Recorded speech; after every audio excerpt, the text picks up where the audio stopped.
Hey, what's going on, guys? James here bringing you another YouTube video, and this one is... This is Hell in a Cell 2019, my thoughts on it, and oh my god. So last year, I did this exact same thing for Hell in a Cell 2018, and that show was a very small show. It had 8 matches, including the pre-show match, and it was a very solid show. It was a very enjoyable show last year, with only one disappointing match. And yeah, simple as that. It was an enjoyable show, and I was taken aback by it. I did not expect anything from the show, and again, it blew me away. Mainly because I had such low expectations for it, but again, it was an enjoyable show. I feel like I could go back to it now and it'd be fine. But talking about Hell in a Cell this year, 2019. Oh god. Okay, so we'll just kick off right now. So I did not watch the pre-show for this match. I was not into this show at all, but I decided, you know what, screw it. I'll watch the show. Because why not? So pre-show on it, we learned later that it was Natalya defeating Lacey Evans. And Lacey apparently tapped out before the sharpshooter was even really locked in. And then after the match, Natalya just friggin' nailed her with her right hand, apparently stealing the woman's right, Lacey's finisher. But then I tuned in for the actual show, which was the first match, was the one of 2 Hell in a Cell matches, Becky Lynch versus Sasha Banks. And this match, this opener was really fucking good. It was an absolute match. Of course, Becky and Sasha are supposed to be having this, big sort of like blood feud. They hate each other. And they went out there and they beat the piss out of each other for 20 plus minutes.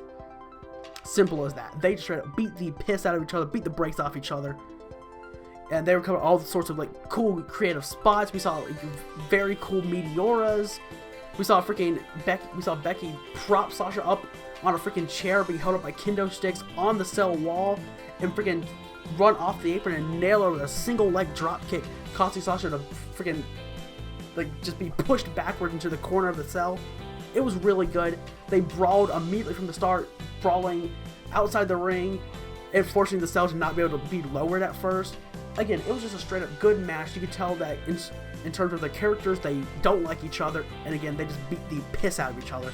It was such an enjoyable opener, though to a lot of people, the ending should have been reversed, as Becky Lynch did retain her title, but at the end of the day, the match was very good. Number 2, we had Daniel Bryan and Roman Reigns against Luke Harper and Eric Rowan, the Tornado Tag match, and this was another match that, it was a really good match. Luke Harper and Eric Rowan, they looked very good in this match throughout pretty much the entirety of it, but Daniel Bryan and Roman Reigns got some needed offense in at times, and Daniel and Roman, there was a really cool finishing sequence to the match, which ended with Rowan was taken out and he had Harper on the inside. Bryan was able to counter Luke. Roman came out of nowhere, Superman punch into a running knee, and then into a spear, and the prior 2 moves staggered him to set up for the spear perfectly. It was a really cool sequence, and that was another really fun match. Then we had Mustafa Ali and Randy Orton. Now, of course, we only had 4 matches announced for the show before the show went live. But, like, literally right before the show, they announced, like, freaking, what was it? 5 more, something like that. And it's crazy. And this was one of the matches that was not announced until, like, right before the show. And, honestly, this match, it did what it was supposed to. It was fine. It wasn't bad, but it wasn't particularly great either. But there was a really cool ending sequence as well, as we saw Randy went for the RKO. Mustafa literally did a handstand as he fell to counter the RKO, and he was able to get back into it a little bit. But as he went for the slingshot X Factor, as he rolled through the ropes for the slingshot portion of the X Factor, he was immediately caught with an RKO. It was a really cool ending sequence. But other than that, the match just, it did what it was supposed to. Simple as that. But then we had Bliss Cross versus the Kabuki Warriors, and this is another match that, honestly, I enjoyed the match. And I actually really like the heel team dynamic of Kairi and Asuka. And we actually saw new tag team champions for the women's tag titles as the Kabuki Warriors, Asuka and Kairi Sane. They won the match as Asuka put away Nikki Cross with the green mist, like the poison mist, into a big kick, and that put her away, and they won the tag team titles. And again, I enjoyed the match. Then we had the OC versus the Viking Raiders, another match, 3 matches in a row, mind you, that were not announced at all. And this match was something. I actually took detailed notes for this match. At the end of the day, the Viking Raiders and Braun Strowman won, but they only won because the OC got DQ'd because of the 5 count from tag partners, the illegal tag partner staying in the ring too long. But the referee didn't count to 5. He didn't even make it clear or obvious that he was counting to 5. He literally didn't say one fucking number.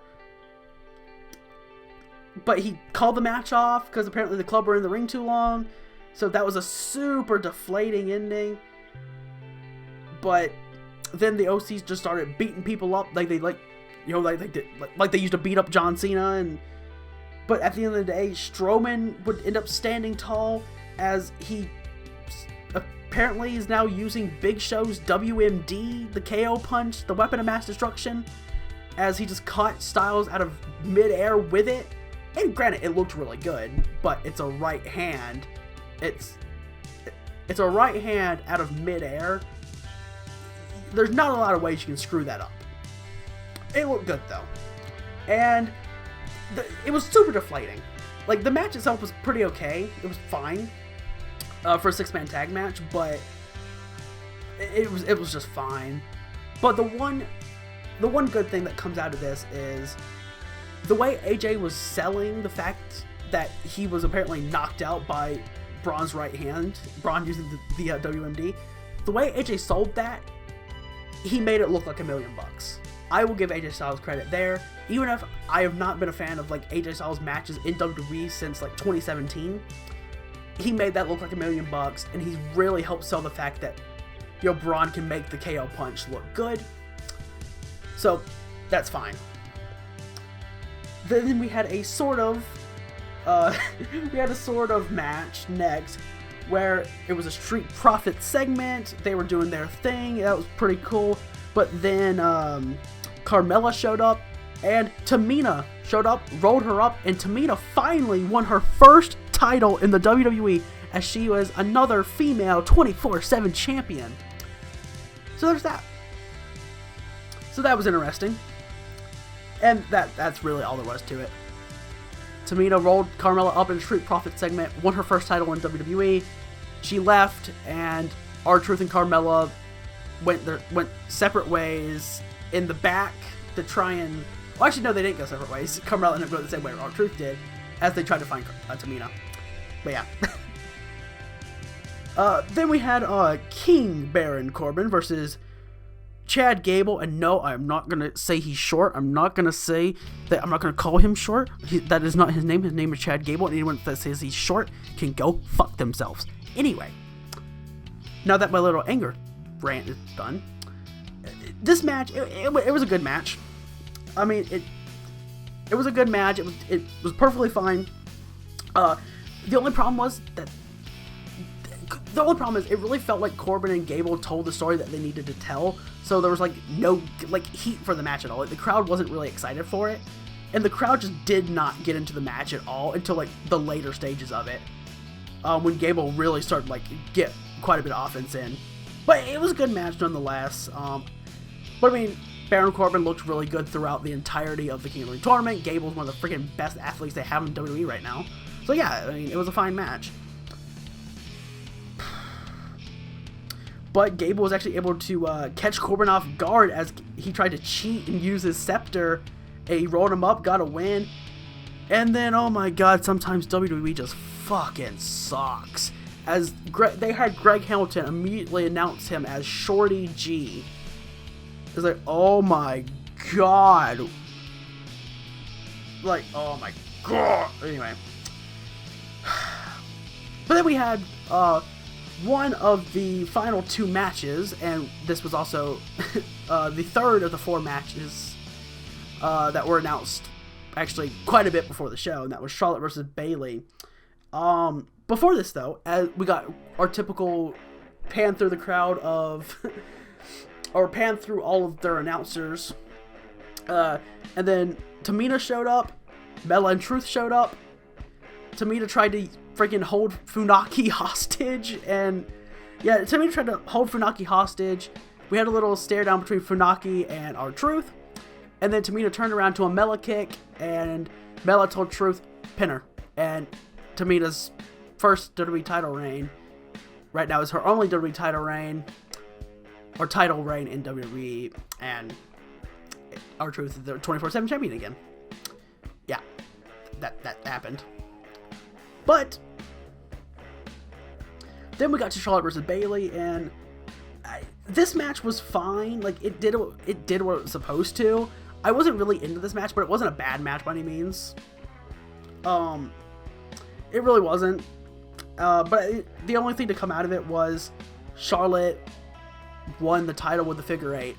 Bayley's reign is over, and then Bayley was crying on the floor, which I assume was some sort of shot at, like, the whole, like, oh, Sasha Banks and Bayley were crying after WrestleMania, blah, blah, blah, blah. Like, I assume it was some sort of reference to that. It's like, whatever. And then we had the main event, which was the worst match on the entire show, and it was fucking awful. God, this is the most I've dropped an F-bomb in one video ever. Damn.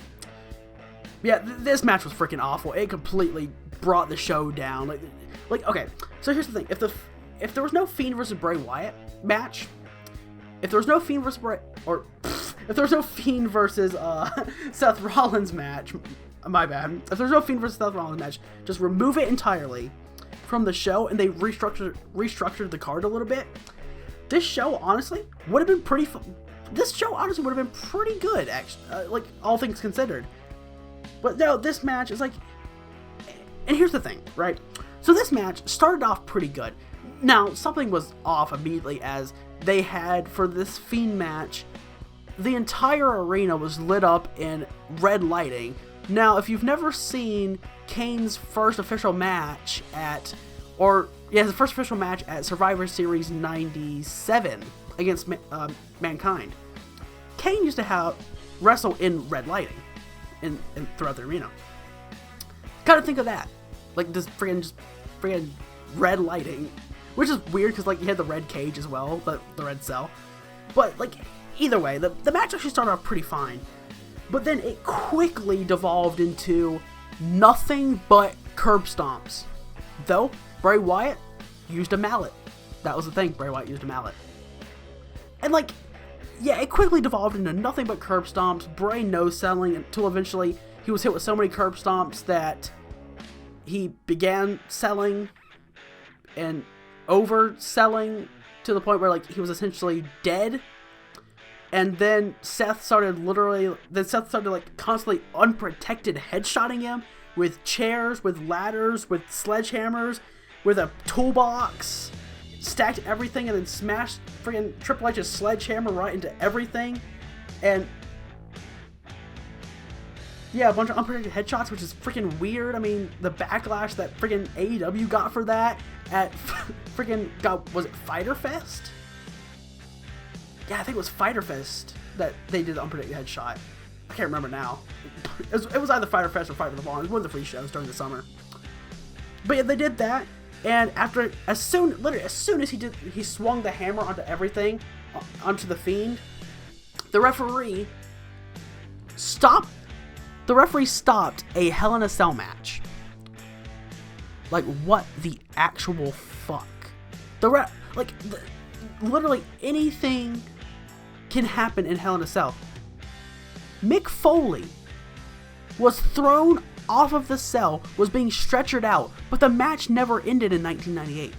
He immediately got to the stretcher, climbed back to the top of the cell, where the Undertaker was still waiting. They brawled some more, was chokeslammed through the roof of the cell.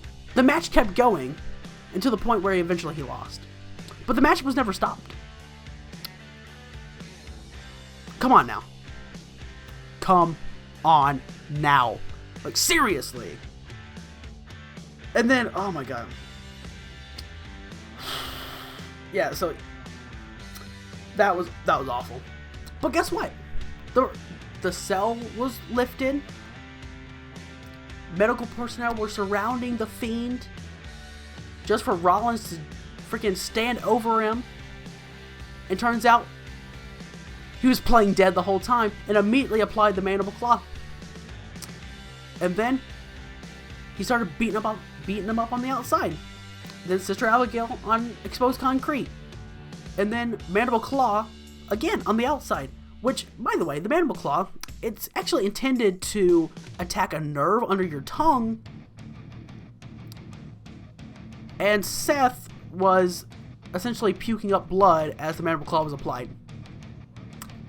Okay.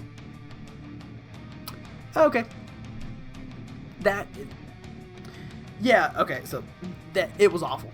It was awful. If you completely leave The Fiend versus Seth Rollins off of this show, and again, restructure the card a little bit, this Hell in a Cell pay-per-view, not really a bad show. It really wasn't. That match completely ruined the entire show. Now, some matches, I mean, okay, look. If this Hell in a Cell show would have been essentially, if this Hell in a Cell show would have been just 3 of the 4 matches that they announced, if it would have been just maybe start off with the Tornado Tag match, then go into Charlotte versus Bayley, and then finish with Becky versus Sasha, and have like maybe at most an hour and a half show with each match being about 30 minutes, something like that, I would not have been disappointed. I think that would have been freaking awesome, actually, because all 3 of those matches, well, Charlotte versus Bayley, it was fine. I didn't think it was great, but I mean, as that being like the middle match, like, maybe give it a little bit more time, see what you can do with it. I mean, granted, like, again, Corbin versus Gable was fine. Like, it was a good match. I mean, Kabuki Warriors winning the tag titles was cool. Mustafa versus RKO, Randy, like, it wasn't anything spectacular, but it had a cool ending. And I mean, you could have kept that. The 6-man tag match, if you didn't do the stupid DQ 5-count ending, like, well, I mean, that could have been fine. Have the cool 24/7 stuff, throughout the show as well. That's fine. Like, literally, the only overtly bad thing of this show was Seth Rollins versus The Fiend, and it's crazy. That one match completely ruined the entire show. Like, I would say again, if you like leave off that main event match, like the show's maybe, I don't know, maybe like a C+ or a B-. Like, not a bad show. No, I'd say maybe a B. Like a B- or a B. Not a bad show, by any means. But that show, I think it dropped it down all the way to like a freaking D or an F, dude. Like, that last match was just so goddamn awful. Like, and the thing is, you have to think about it. There was someone in the WWE who said, yes, that's a good idea to end a match. And look, okay, I know what I said. I said before that The Fiend can't lose, but he can't win the title either. But you know what? I was wrong. The Fiend could win the Universal title. The only thing that I truly wanted, I just felt you couldn't draft The Fiend. Just let The Fiend do what The Fiend wants. If he becomes the champion in the process, oh well, he can become the champion. That's fine. Just don't draft him. But no,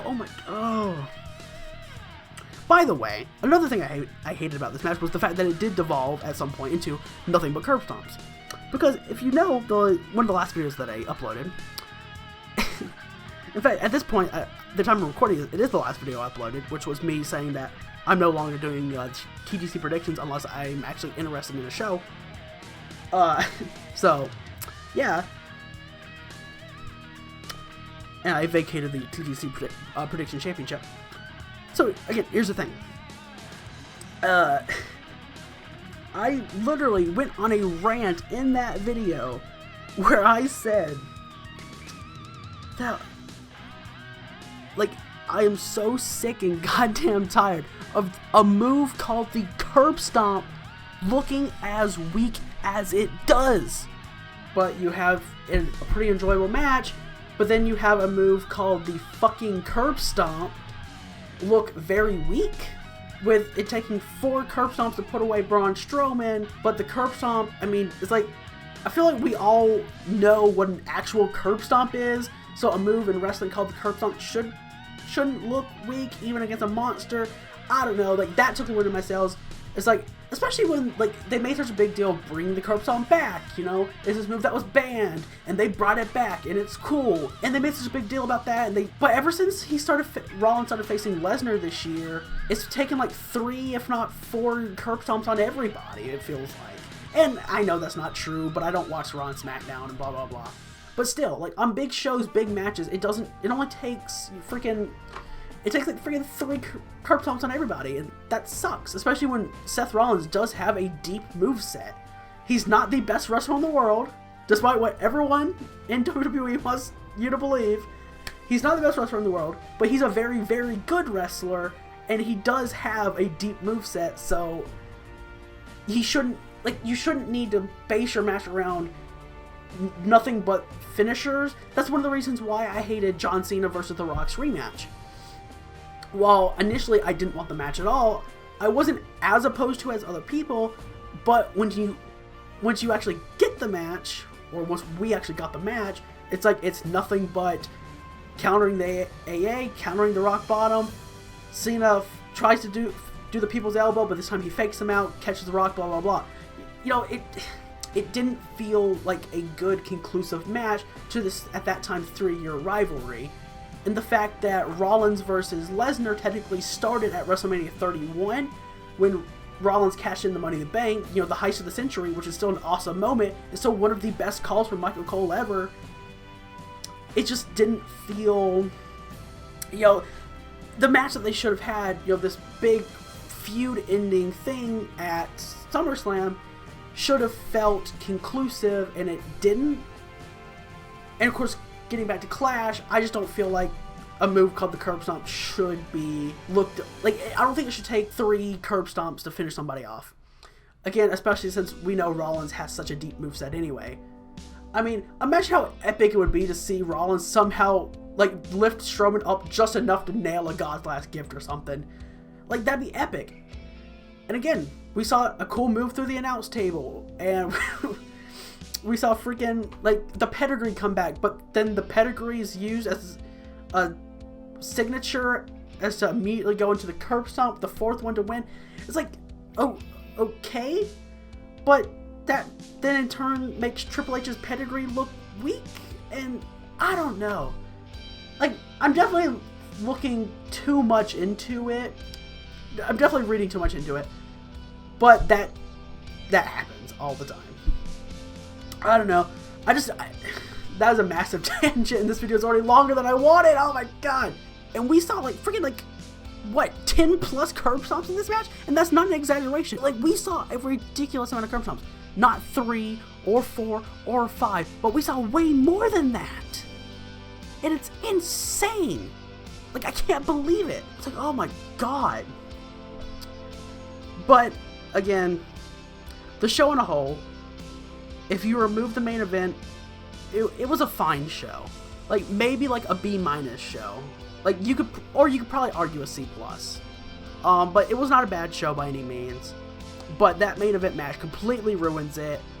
And that main event match, plus the crappy ending to the 6-man tag match earlier in the show, and the fact that they literally referred to Chad Gable as Shorty G. Like, those 3 things, if it wasn't for that, this show truly would be, like, actually a pretty good show. Like, a pretty solid pay-per-view for WWE, but no. It's like, particularly the main event again, like, it was awful. One of the worst main events of the entire year, straight up. If not the worst. But, yeah, that's all I'll say is, otherwise the show was actually kind of good. But main event, completely awful, ruined the whole show. And if you want to, because that's the main event, I would say maybe go out of your way and check out the show. Because check out this show, And literally as soon as like you start to see anything for The Fiend versus Seth Rollins, just turn the show off. Let the show end there for you after Bayley versus Charlotte. Yeah. But yeah, this show was just awful. And oh, what could have been. Like, imagine if they could have had 2 very solid Hell in a Cell pay-per-views in a row. A pay-per-view that I said that, you know, I hate stipulation-based pay-per-views, but Hell in a Cell 2018 was actually a really solid but small show. No.